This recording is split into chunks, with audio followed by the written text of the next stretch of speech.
Welcome to another episode of Unfiltered with your host, Jose, and Gabby, where we bring you your political news. On today's episode, we're going to talk about FDA versus Alliance for Hippocratic Medicine. Imagine a medication that has been used by millions of Americans for over 20 years. Now imagine a group asks the court to remove access to that medication nationwide, arguing that the government should have never approved it in the first place. Should judges have the power to overrule scientific experts at the federal agency? That question was at the center of FDA versus Alliance for Hippocratic Medicine, one of the most significant Supreme Court cases involving federal agency authority and reproductive rights. Okay, so this case is centered around the drug mifepristone, also known as Mifeprex. Yeah, so although it was approved in the 2000s by the Food and Drug Administration, known as the FDA, it went on through a lot of changes over 20 years. In the year 2000, you were able to take the drug, and a woman would have to be prescribed the drug by a doctor and undergo 3 in-person hospital visits with a doctor to be able to properly receive the drug. By 2021, these restrictions were lifted, so it was easier to buy than before. And this is where the controversy began.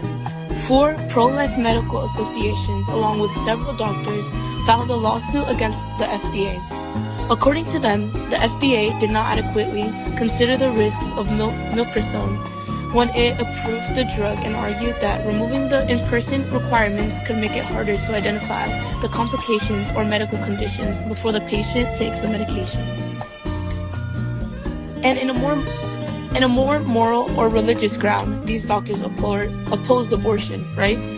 You know, Gabby, you would think that on a personal mindset, but on an ethical mindset, they actually argue that these patients may experience complications because of the medical abortion, affecting them indirectly because of the FDA. While this case was closely connected to abortion, the central constitutional issue was not a direct interpretation of abortion rights, but it actually is what involved Article 3 of the Constitution that limited federal courts to decide the actual cases and controversies. To bring a lawsuit in federal court, plaintiffs must demonstrate standing. Standing requires showing the plaintiff suffered a concrete injury caused by the action and that a court decision could remedy that injury. Yeah, but this also related back to the separation of powers. Congress created the FDA, and that is what actually gave the authority to evaluate the safety and the effectiveness of medications. The question that came up was if courts should interfere with decisions made by the federal agencies and scientific experts. Yeah, and the journey through the courts. This lawsuit began in a federal district court in Texas. The district court sided with the Alliance for Hippocratic Medicine and attempted to suspend the FDA's approval of mifepristone, which, in my opinion, should have been the end. The FDA appealed, and the Fifth Circuit Court of Appeals allowed some restrictions on the drug to remain while the case continued. An important precedent that relates to this case is Lujan versus Defenders of Wildlife in 1992. In that case, the Supreme Court established strict requirements for standing, emphasizing that plaintiffs must show a specific and concrete injury. Yeah, so another relevant precedent is Massachusetts versus EPA. This addressed when parties were able to challenge actions that were taken by the federal agencies. This case demonstrated how courts evaluate standing and agency decisions. These precedents also are what influenced the court's analysis of whether the doctors challenging the FDA should actually suffer a legal injury that allowed them to sue. Now, what's at stake? The outcome could have affected millions of Americans who rely on medical abortion.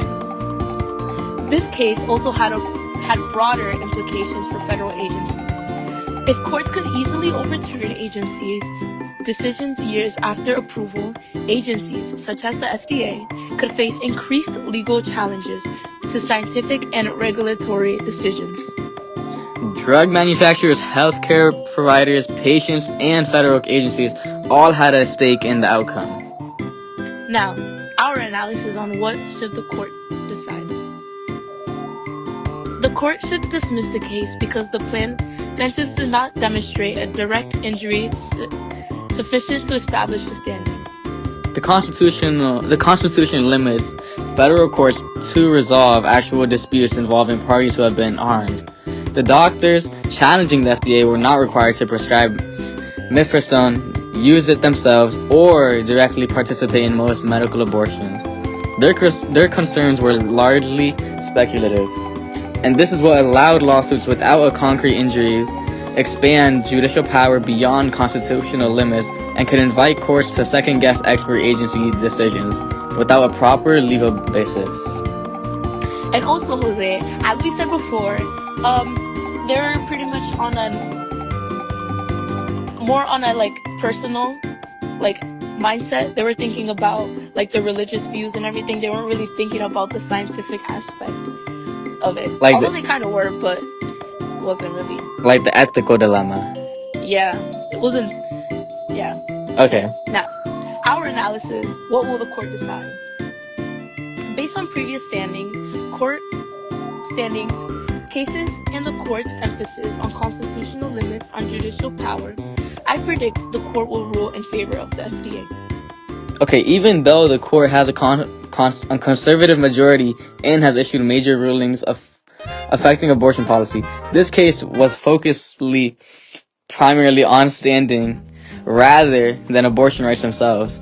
Several justices appeared skeptical during oral arguments that the plaintiffs could show the injury required by Article 3. Now, the most important part of this whole podcast, of this whole case, is the decision. Ooh, are you ready for this? Drum roll, please. Okay. In the end, the Supreme Court ruled 9-0 in favor of the FDA. The court then held that the Alliance for Hippocratic Medicine lacked standing to sue because its members cannot demonstrate the type of direct injury required by the Constitution. So that means access to mifepristone remained unchanged and the FDA's approval of the medication stayed in effect.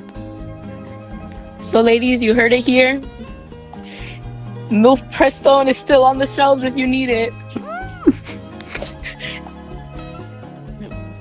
Now, to close off this podcast, FDA versus Alliance for Hippocratic Medicine was about much more than one medication.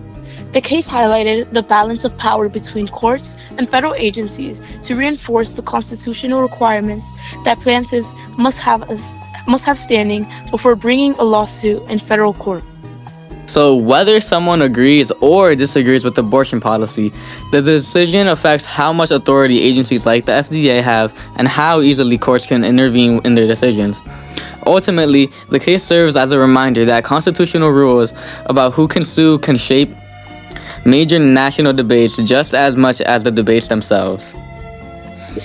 And that was it for our episode today on Unfiltered with Jose and Gabby. And me.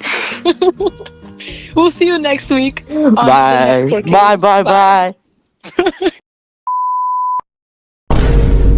Was about. Oh, mommy in bed at the recording. Don't laugh, alright? I'm gonna try to do my TV voice, okay? Okay. Go.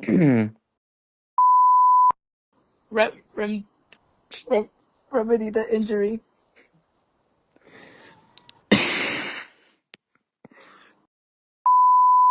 It also created to the separation of powers because that Congress created. Bro, why are you laughing? Oh,